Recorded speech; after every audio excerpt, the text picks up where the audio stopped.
Hello नमस्कार दोस्तों, मैं अनुराग शर्मा स्वागत करता हूं आपका अपने YouTube channel Nikhil coaching classes पर।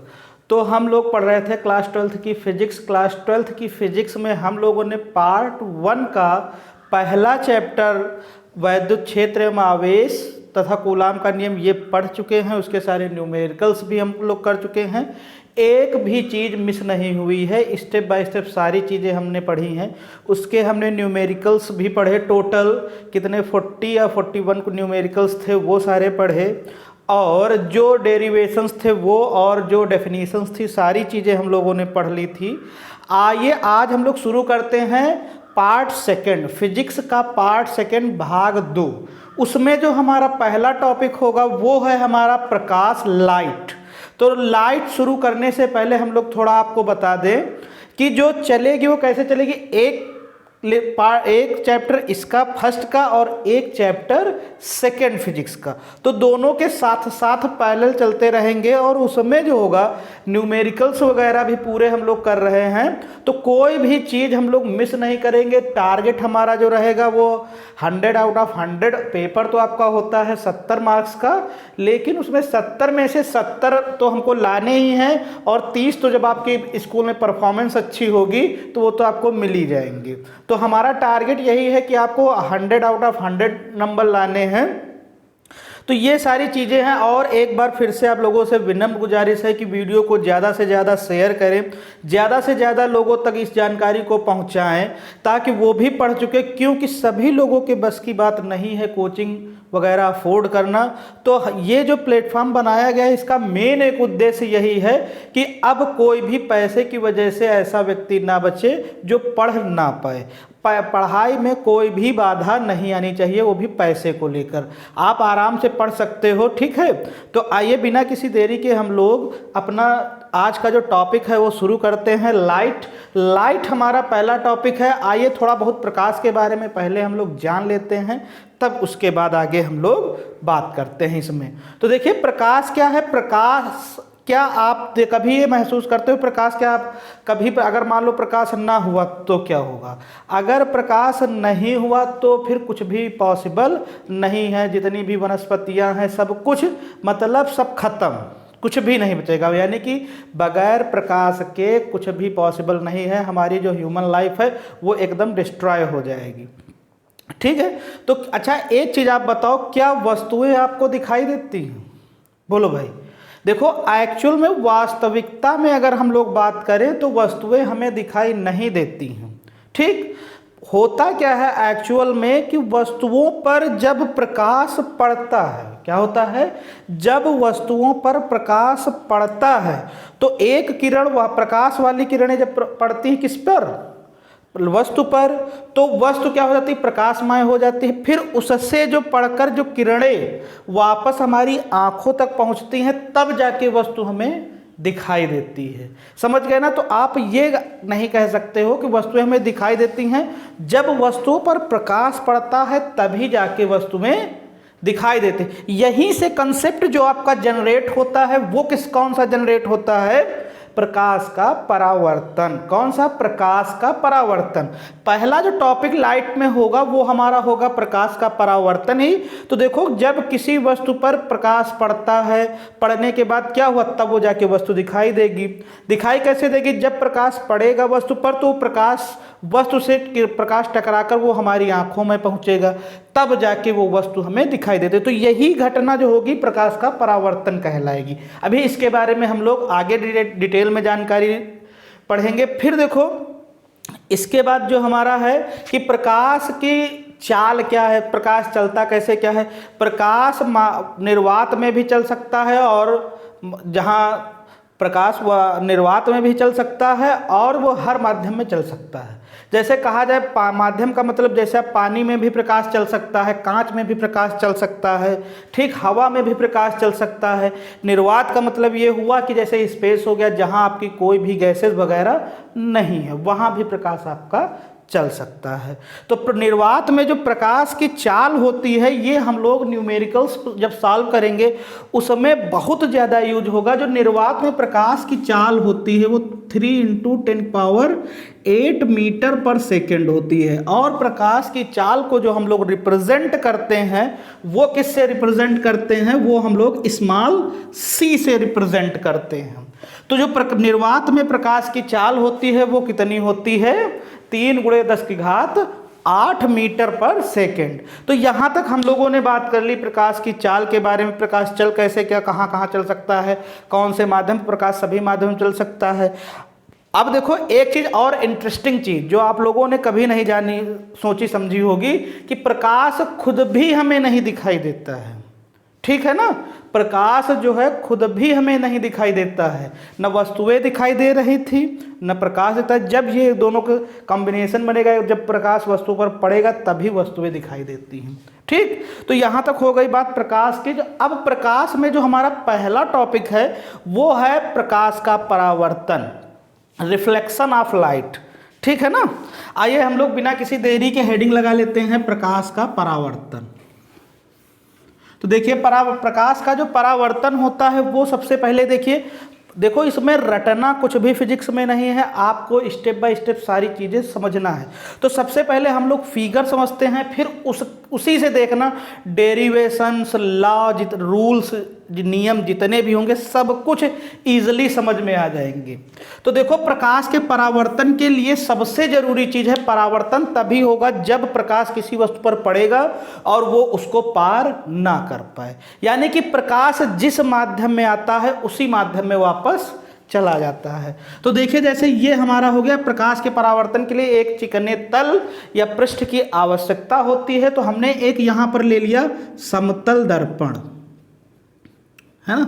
अभी दर्पण के बारे में हम लोग पूरी डिटेल में जानकारी डिस्कस करेंगे कि क्या होता है दर्पण वगैरह, कितने प्रकार के होते हैं, वो सारी चीज़ें अभी हम लोग इस टॉपिक के बाद डिस्कस करेंगे।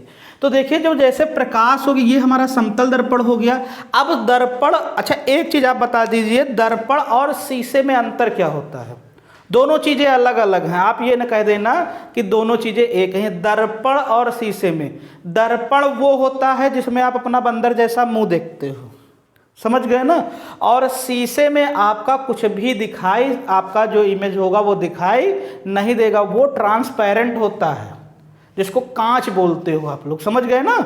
इधर से उधर आर पार निकल जाएगा। और दर्पण में क्या होगा, दर्पण कैसे क्या बनाया जाता है कि दर्पण जो होता है ये शीशा ही होता है। शीशे में किया क्या जाता है, बस एक डिफरेंस होता है कि इसमें जो है एक साइड हम लोग पेंट कर देते हैं, ठीक। तो क्या होगा कि अब जो प्रकाश होगा वो आर पार नहीं निकल पाएगा। मान लो पहले शीशा लिया गया था, हमने एक प्लेन मिरर लिया गया, अब उसमें क्या किया, एक तरफ हमने एक कलाई जिसको बोलते हैं कलाई कर दिया या पेंट कर दिया।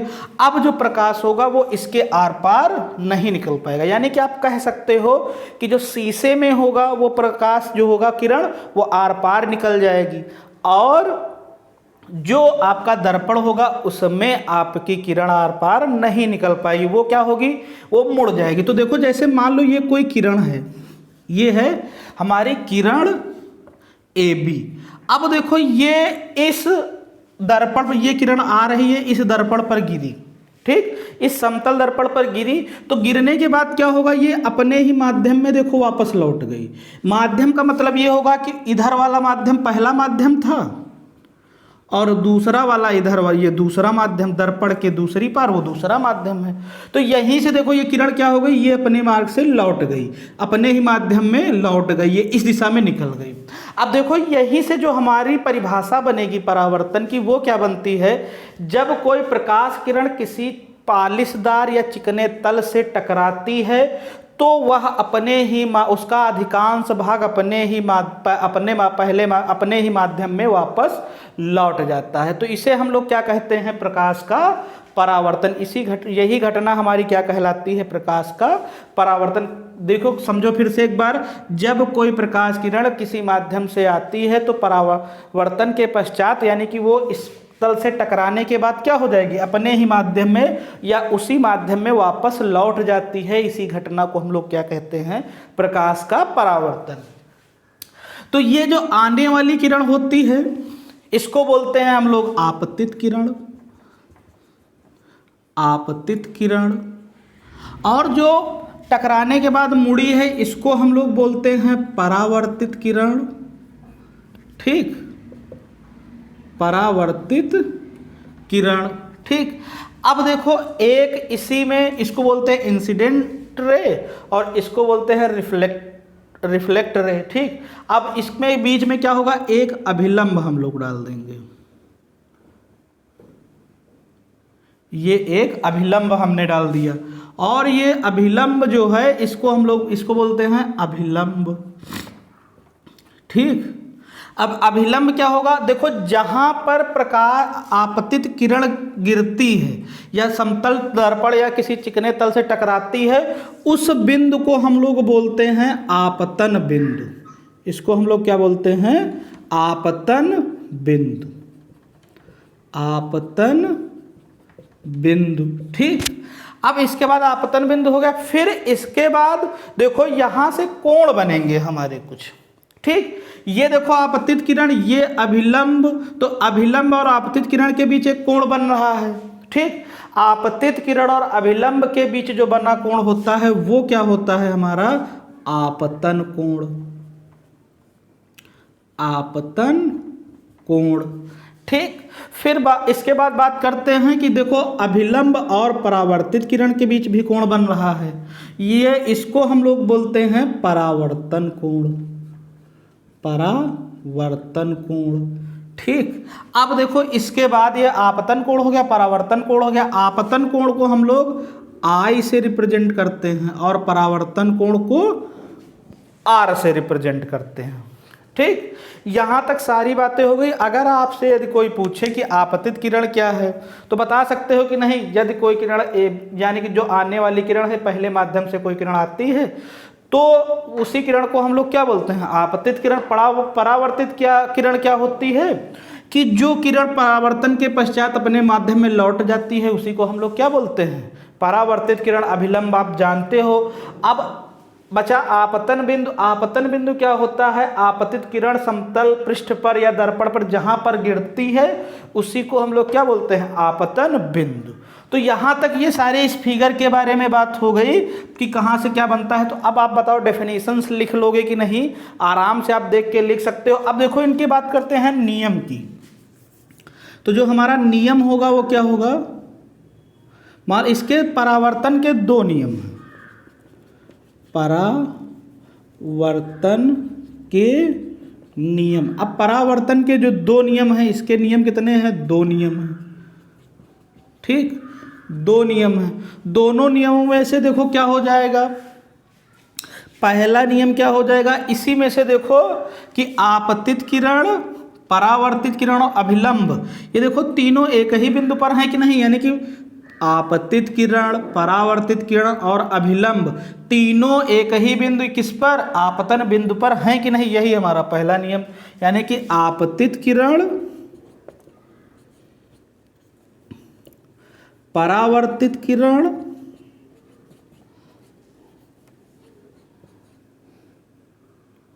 आपतित किरण, परावर्तित किरण तथा अभिलंब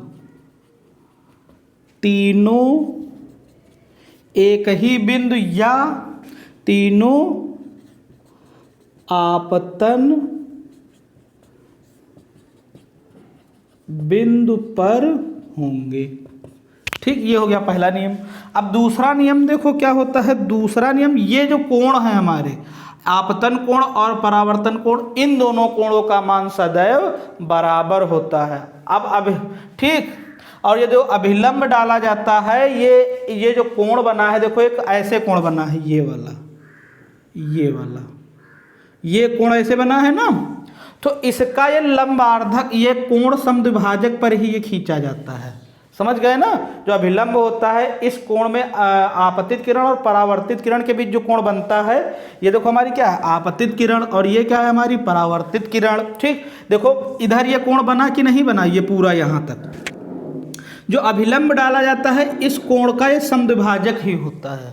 अभिलंब कहाँ पर स्थित होगा, इस कोण का समद्विभाजक। समद्विकोण समद्विभाजक क्या होता है कि इस कोण को दो बराबर भागों में बांट देगा। तो यहीं से एक चीज ये प्रूफ हुई कि एंगल आई जो होगा वो किसके बराबर होगा, आर के।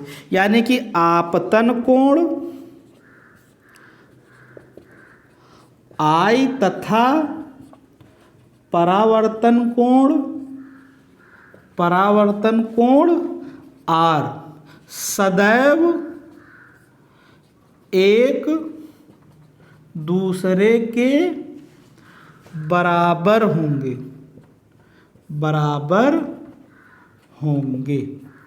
समझ गए ना।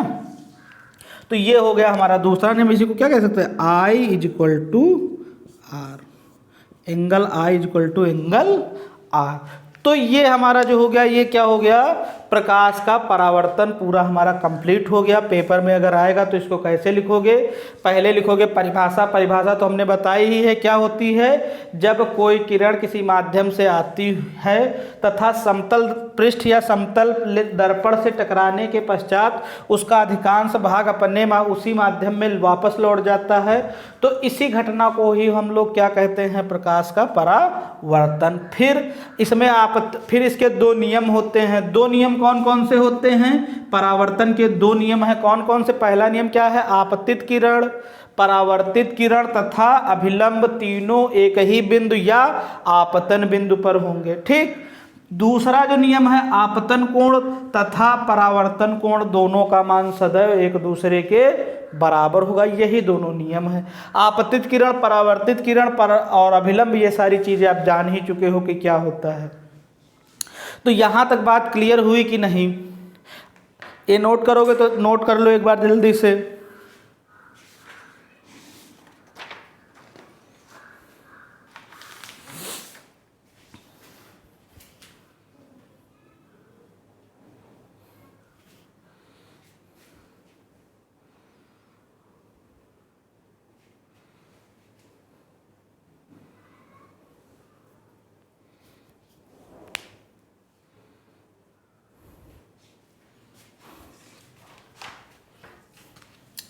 चलो ठीक है, फिर आगे देखते हैं हम लोग।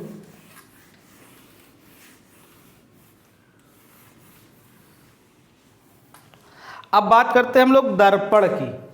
ठीक, कि दर्पण क्या होता है। ठीक, अब दर्पण देखो हमारे दो प्रकार, यानी कि ये कौन सा दर्पण होगा, गोलीय दर्पण। ठीक, यानी कि कर्व टाइप के होंगे। ठीक। अब देखो दर्पण हमारे जो होते हैं वो दो प्रकार के होते हैं। कौन कौन से, अब गोलीय दर्पण देखो होता क्या है, पहले सबसे पहले जान लो कि गोलीय दर्पण होता क्या है, फिर उसके बारे में बात करते हैं। तो देखो गोलीय दर्पण होता है किसी खोखले गोले के काटे गए भाग होते हैं। देखो देखो जैसे ये हमारा है, ये मान लो गोला है हमारा। ठीक, खोखला गोला है। अब इसको मान लो यहाँ से हम लोग कट कर लिए। ठीक, ये इतना हम लोग यहाँ से कट कर लिया ना, ये यहाँ से इतना हम लोगों ने यहाँ पर कट कर लिया। तो अब देखो ये जो यहाँ से पार्ट इतना हम लोगों ने कट किया, ये हमारा बन जाएगा दर्पण, गोलीय दर्पण। तो अब देखो गोलीय दर्पण यहीं से देखो हमारा, अब बात करते हैं तो देखो यहाँ से क्या हुआ कि एक खोखला गोला था, उसी से क्या किया गया, इसको काट लिया गया। तो जो ये वाला पार्ट होगा यही क्या कहलाएगा, हमारा गोलीय दर्पण। अब देखो गोलीय दर्पण हो गया यहाँ से यहाँ। अब ये वाला पार्ट यहाँ पर अगर हम लोग उठा के ऐसे रख लें, ये पार्ट देखो यहाँ से अगर इसको गोलीय दर्पण काट लिए तो यहाँ से देखो ये ऐसे बनेगा कि नहीं बनेगा, यानी कि ये ऐसे ही तो बनेगा कर्व टाइप का। इसको जब गोली रिंग टाइप का बनेगा कि मान लो एक रिंग थी, उसी को ऐसे काट लिया गया। अब देखो इसमें जो हमारे दर्पण बनाने के चांसेस हैं वो कितने चांसेस हैं, बोलो भाई। दर्पण में होता क्या है कि दर्पण में एक साइड में पॉलिश कर दी जाती है। तो देखो अगर यहाँ पर देखो कितनी पॉसिबिलिटीज हैं, पॉलिश कितनी तरफ कर सकते हो, एक ही तरफ दर्पण में होती। तो अगर पॉलिश करोगे तो यहाँ देखो, अगर मान लो यहाँ एक तो यहाँ कर दिया अगर पॉलिश, यानी कि इसके उभरे हुए भाग पर, तो एक देखो ये दर्पण बना। और दूसरा दर्पण क्या होगा हमारा, दूसरा जो दर्पण हुआ वो क्या हो जाएगा, इसके भीतरी तरफ कलाई कर दी जाएगी। क्या होगा कि इसके भीतरी तरफ कलई की जाएगी। तो देखो जो पॉसिबिलिटीज बनी केवल कितनी बनी गोली दर्पण की, केवल 2 पॉसिबिलिटीज बनी, ठीक ना। तो यानी कि गोली दर्पण जो हमारे होंगे वो कितने प्रकार के होंगे, वो केवल 2 प्रकार के होंगे। अब यहां से लिखो गोली दर्पण के प्रकार, तो कितने प्रकार के होंगे 2 प्रकार के। कौन सा, जो पहला टाइप है वो हमारा क्या होता है उत्तल, और दूसरा टाइप जो है हमारा वो क्या होगा अवतल। ठीक, यहां तक बात क्लियर हुई कि नहीं। अब देखो यहां पर बात सबसे पहले ये आती है कि इसमें उत्तल कौन सा है और अवतल कौन सा होगा। समझ गए ना कि इसमें उत्तल कौन सा होगा अवतल कौन सा होगा। तो देखो उत्तल का मतलब होता है उभरा हुआ, तो जहां पर उभरे हुए भाग पर तुम लोग अपना मुंह देखोगे वो क्या कहलाएगा उत्तल दर्पण कहलाएगा। ठीक है ना। अब देखो यहीं से बात एक बस याद कर लो, दूसरा ऑटोमेटिक इसी के अपोजिट में याद हो गया। उत्तल का मतलब क्या होगा, उभरे भाग पर क्या करोगे आप लोग अपना चेहरा देखोगे। ठीक, उभरे हुए भाग पर अगर चेहरा देखोगे तो जो दबा हुआ गोली कर्ड पार्ट होगा उस पर क्या करोगे आप लोग कलाई। तो देखो इन दोनों में उत्तल वाला कौन सा होगा, जल्दी से कमेंट करके बताओ। इन दोनों में जो उत्तल वाला होगा वो कौन सा होगा, उत्तल वाला यानी कि उभरे हुए। अब देखो आप लोग मुंह इधर देखोगे ना, इस पर अंदर कलाई हो गई, तो ये जो हमारा होगा क्या होगा उत्तल दर्पण। ठीक, उत्तल दर्पण हो गया। अब इसके बाद देखो जो दूसरा बचा अवतल, मतलब दबा हुआ होता है। अब जब आप दबे हुए भाग पर अपना मुंह देखोगे तो वो जो हमारा होगा क्या होगा अवतल होगा। दबे हुए भाग पर अगर मुंह देखोगे तो उभरे हुए भाग पर क्या होगी कलई होगी कि नहीं होगी। तो उभरे हुए भाग पर कलई हो गई तो ये क्या होगा हमारा अवतल दर्पण। तो अब देखो दोनों में बात समझ में आई कि नहीं। एक को बोलते कॉनकेव और दूसरे को बोलते हैं कॉन्वेक्स। ठीक ना, अवतल को हम लोग बोलते हैं कॉनकेव और इसको बोलते हैं कॉन्वेक्स। ठीक, तो यहां से देखो दर्पण कितने प्रकार के होते हैं, ये कितना गोलीय दर्पण कितने प्रकार के होते हैं, वो 2 प्रकार के होते हैं। एक दर्पण आपका होता है समतल दर्पण, वो समतल मतलब वो गोलीय नहीं होता है, जो आप लोग घरों में यूज करते हो, जो अलमारी वगैरह आपके गोदरेज अलमारी वगैरह में लगे रहते हैं ना, उसी को क्या बोलते हैं वो समतल दर्पण होता है। जिसमें होता क्या है समतल दर्पण में कि उसमें आपका चेहरा जो दिखाई देगा वो एकदम स्पष्ट यानी कि सीधा जैसे हो वैसे दिखाई देगा। और बस केवल उसमें डिफरेंस क्या आता है समतल दर्पण में कि आपका जो बायां पार्ट है वो उसमें दायां दिखाई देगा और जो दायां पार्ट है वो उसमें बायां दिखाई देगा। लेकिन यहाँ गोलीय दर्पण की बात की जा रही है तो गोलीय दर्पण कितने प्रकार के, केवल 2 प्रकार के। कौन कौन से, उत्तल दर्पण और अवतल दर्पण। उत्तल का मतलब क्या होगा उभरा हुए भाग पर क्या देखोगे चेहरा, तो ये क्या कहलाएंगे उत्तल दर्पण। अब देखो जैसे लिखना हो तब कैसे लिखोगे कि उत्तल दर्पण की अगर डेफिनेशन लिखनी हो तो कैसे लिखोगे, उत्तल दर्पण यानी वह गोलीय दर्पण जिसके दबे हुए भाग पर कलई की जाती है वो क्या कहलाता है उत्तल दर्पण। अवतल दर्पण क्या कहलाएगा, जिसके उभरे हुए भाग पर कलई की जाएगी वो क्या कहलाएगा हमारा अवतल दर्पण कहलाएगा। तो यहां तक दर्पणों के प्रकारों तक आपकी बात क्लियर हुई कि नहीं। फिर आगे बात करते हैं दर्पण से संबंधित कुछ परिभाषाएं। यहां तक अगर बात आपको क्लियर हो गई है तो फिर आगे हम लोग पढ़ें। ठीक ना, अब दर्पण अब आगे लिखते हैं हम लोग।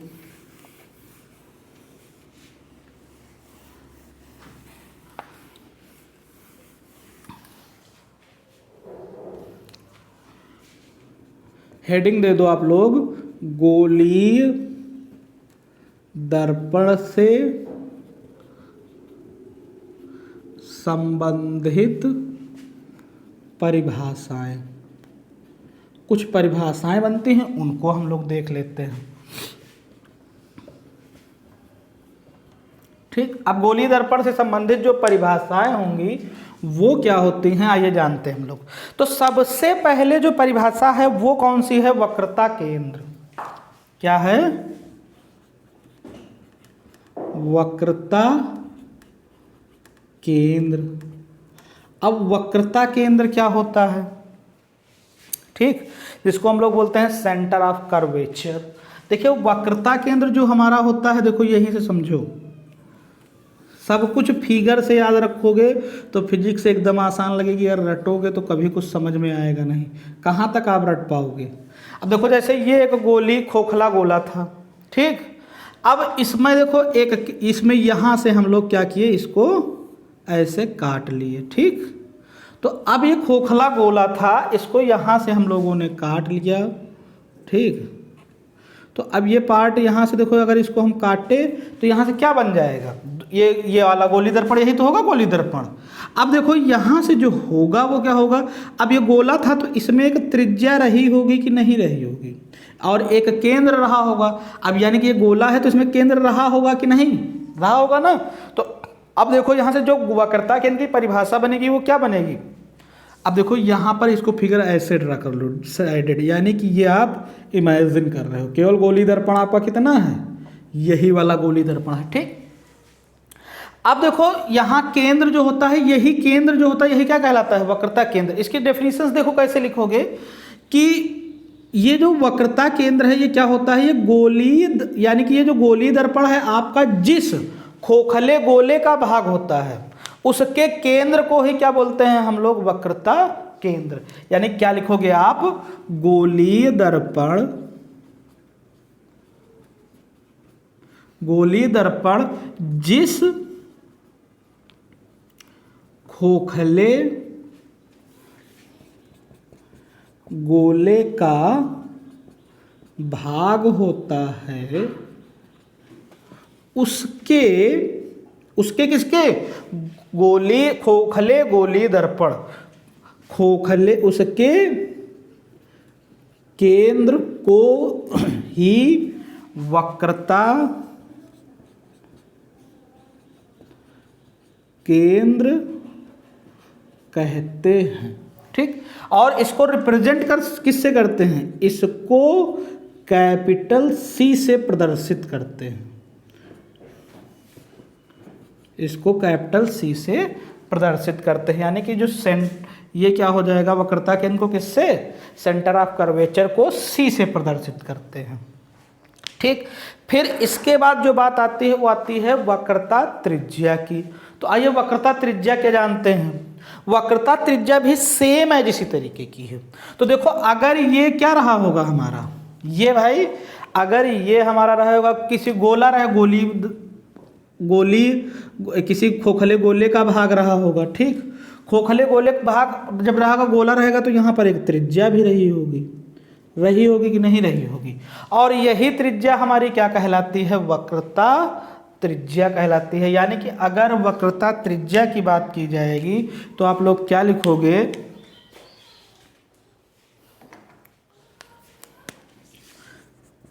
वक्रता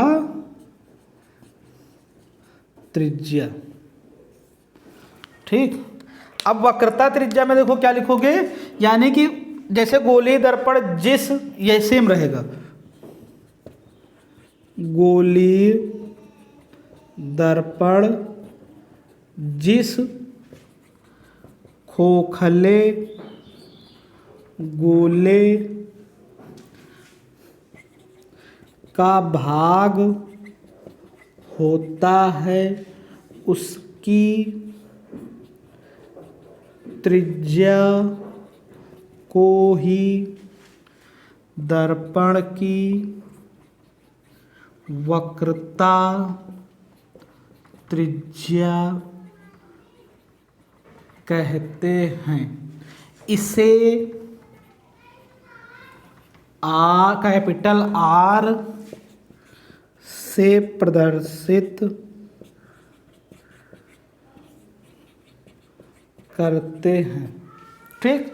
तो ये हो गया वक्रता त्रिज्या की बात। तो यहाँ तक बात समझ में आई कि नहीं कि वक्रता त्रिज्या क्या होता है। ये जो होता है हमारा क्या होता है, गोलीय दर्पण जिस खोखले गोले का भाग होता है उसी की त्रिज्या को ही हम लोग क्या बोलते हैं, वक्रता त्रिज्या, ठीक।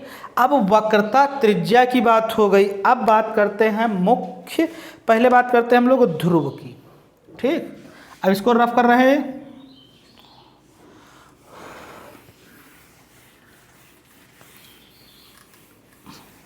ठीक। अब देखिए जैसे मान लो हमारा ये है गोली दर्पण, ठीक, क्या है, ये हमारा गोली दर्पण है। अब मान लो इसके उभरे हुए पृष्ठ पर हमने क्या कर दिया, कलाई, तो ये क्या बन जाएगा, हमारा अवतल दर्पण बन जाएगा।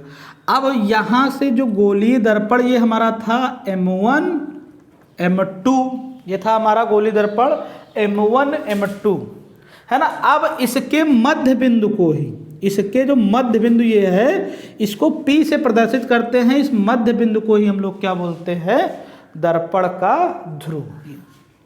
इसको क्या बोलते हैं, ध्रुव। हेडिंग दे दो। अब देखो ध्रुव जो होता है वो क्या होता है, गोलीय दर्पण के डेफिनेशन क्या लिखोगे आप लोग, गोलीय दर्पण के मध्य बिंदु को ही दर्पण का ध्रुव कहते हैं। इसे कैपिटल P से डिनोट करते हैं या प्रदर्शित करते हैं, ठीक। ये बात किसकी हो गई, दर्पण के ध्रुव की। यानी कि जो दर्पण का ध्रुव होगा, जो गोलीय दर्पण हमारा होगा, उसी के मध्य बिंदु को हम लोग क्या कहेंगे, दर्पण का ध्रुव, ठीक। अब आइए देखते हैं हम लोग आगे। तो यहाँ तक बात क्लियर होगी कि नहीं, इसको नोट डाउन कर लेना, स्क्रीनशॉट ले लेना, जो कुछ करना होगा आपको कर लेना। अब आइए आगे देखते हैं वक्रता। अब मुख्य अक्ष, वक्रता त्रिज्या हो गया। अब जो चौथा नंबर है हमारा वो क्या है, मुख्य अक्ष, ठीक। अब देखिए मुख्य अक्ष क्या होता है हमारा, देखो यहां तक तो ये हमारा क्या रहा होगा, ये सेंटर रहा होगा, ये गोलीय दर्पण जो रहा होगा, ये एक इसका सेंटर क्या रहा होगा, C, और ये जो हमारी रही होगी C, ये रहा होगा, ठीक। ये हमारा P है। तो अब देखो ये जो वक्रता केंद्र और दर्पण के ध्रुव को मिलाने वाली रेखा जो होती है वो क्या कहलाती है, मुख्य अक्ष। यानी कि वक्रता केंद्र हाँ, और ध्रुव के बीच को मिलाने वाली रेखा ही क्या कहलाती है, मुख्य अक्ष। तो देखो वक्रता केंद्र और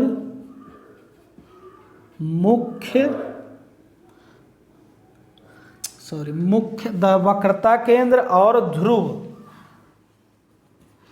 ध्रुव को मिलाने वाली रेखा ही क्या कहलाती है, दर्पण का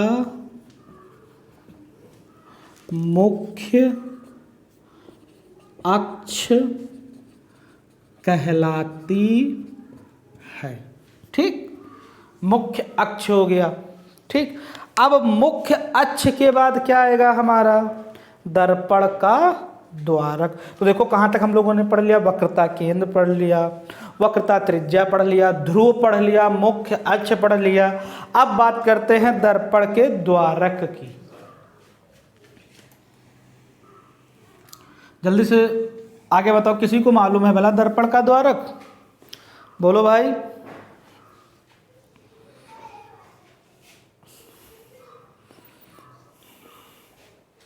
बोलो भाई। अब देखो जैसे दर्पण का द्वारक हमारा जो होता है वो क्या होता है, दर्पण का द्वारक,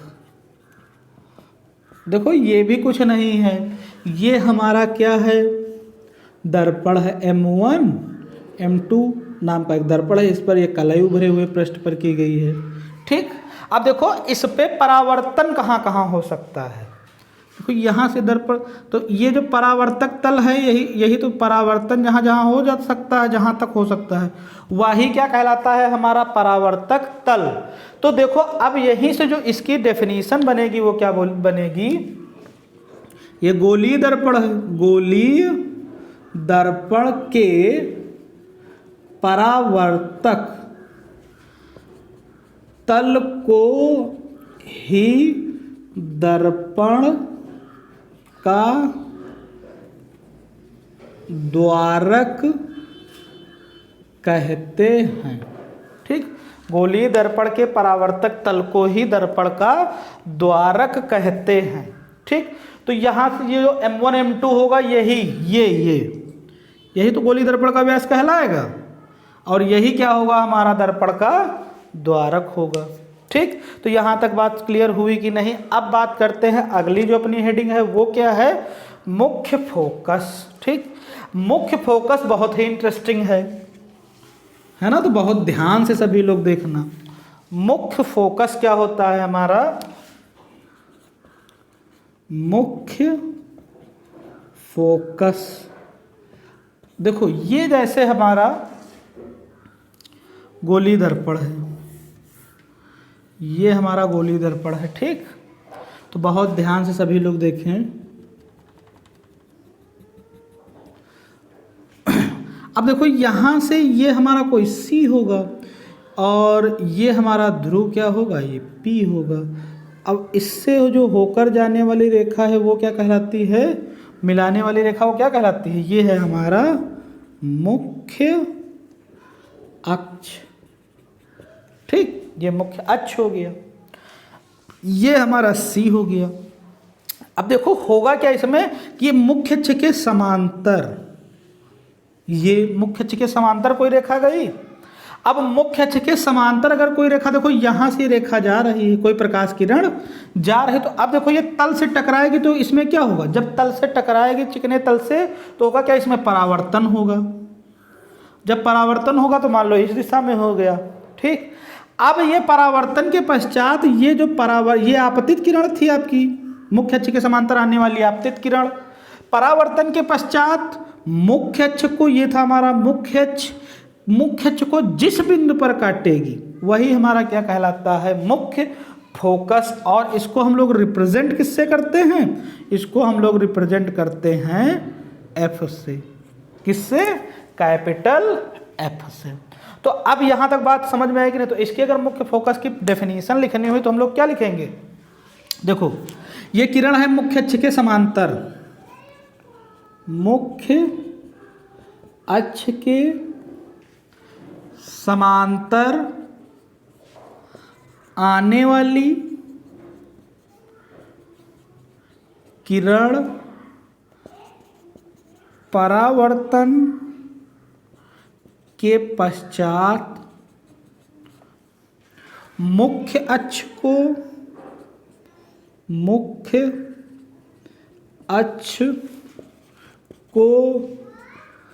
जिस बिंदु पर काटती है उसे दर्पण का मुख्य फोकस कहते हैं। इसे कैपिटल F से प्रदर्शित करते हैं, इसे कैपिटल F से प्रदर्शित करते हैं। ठीक, तो ये हो गया हमारा मुख्य फोकस। अब देखो इसी में बात आती है फोकस दूरी, जो लास्ट टर्म है वो हमारा है फोकस दूरी। तो आइए जानते हैं फोकस दूरी क्या होता है। फोकस दूरी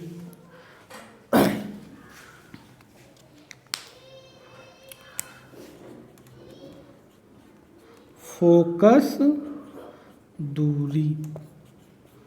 ठीक, तो देखो फोकस दूरी जो होती है वो क्या होती है, दर्पण के ध्रुव और मुख्य फोकस के जो बीच की दूरी होती है यही क्या कहलाती है, फोकस दूरी। यानी कि इसकी डेफिनेशन क्या लिखेंगे, दर्पण के ध्रुव व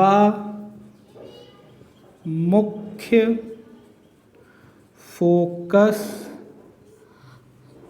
के बीच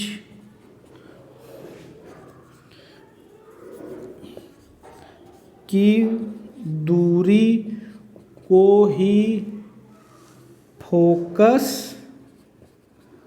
दूरी कहते हैं। इसे